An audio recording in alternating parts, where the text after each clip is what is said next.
there, I'm Lenise Lagan. This is your Fox News Now update. In Baldwin County, Tomas Hospital hosting a back-to-school vaccination clinic free to anyone over 12.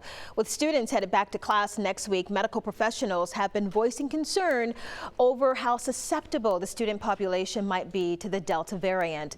That is part of what led Infirmary Health to organize that clinic.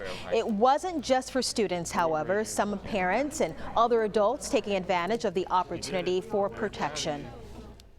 Well, today, some students returning to the classroom at Gulf Shores Elementary School to get ready for that first day. This as the superintendent is working with the Public Health and State Department of Education to iron out how the system plans on tackling the recent surge of COVID cases. After Baldwin County Public Schools announced a mask mandate last week with a lot of backlash from parents, all eyes are in South Baldwin as parents and students there await a final decision. You know, right now the decision to be made is are we going to mandate masks or are we not? And you know, it's controversial, and we want to do what's ultimately what's best for all of our kids. We'll take that and then consider the cases and the numbers in South Baldwin County and make a decision by the end of the week. Right now, Dr. Aiken says masks will be recommended, not required, with social distancing enforced in the classrooms and in common areas too, like the cafeterias. Again, that could change by this time next week. Gulf Shores City School is hosting a vaccine clinic, by the way, for parents and students over 12 who need that first shot. That'll be Friday from 10 until 2 inside the high school gym. We have details on how you can sign up on fox10tv.com.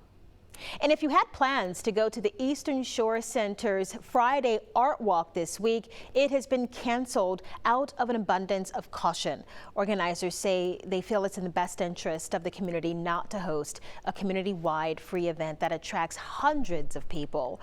They hope to be back on schedule for the September Art Walk, and of course, we'll keep you updated when we have more information on that. Royal Caribbean announcing its complete lineup of ships will be sailing by this spring. The cruise line will require crew members and guests to be fully vaccinated against COVID and will strongly recommend vaccinations for travelers sailing from Florida. Children under the vaccine eligibility age will have to be tested and follow other health and safety measures. All right, here's what we're tracking across the Gulf Coast region, looking at the tropics. Couple of areas where we could see some tropical development. Of course, this is way out in the open waters of the Atlantic. The one most likely to develop would be this wave here off of Africa. We're starting to see a little better weather pattern here locally, but things are heating up in the tropics. That's normal as we get into August. That's the time of the year where we start to see more tropical activity. The Gulf, the Northwest Caribbean Sea, and now all of the Atlantic open for business for the potential of tropical development, and we can see hurricanes too during the month of August, more likely than in June and July.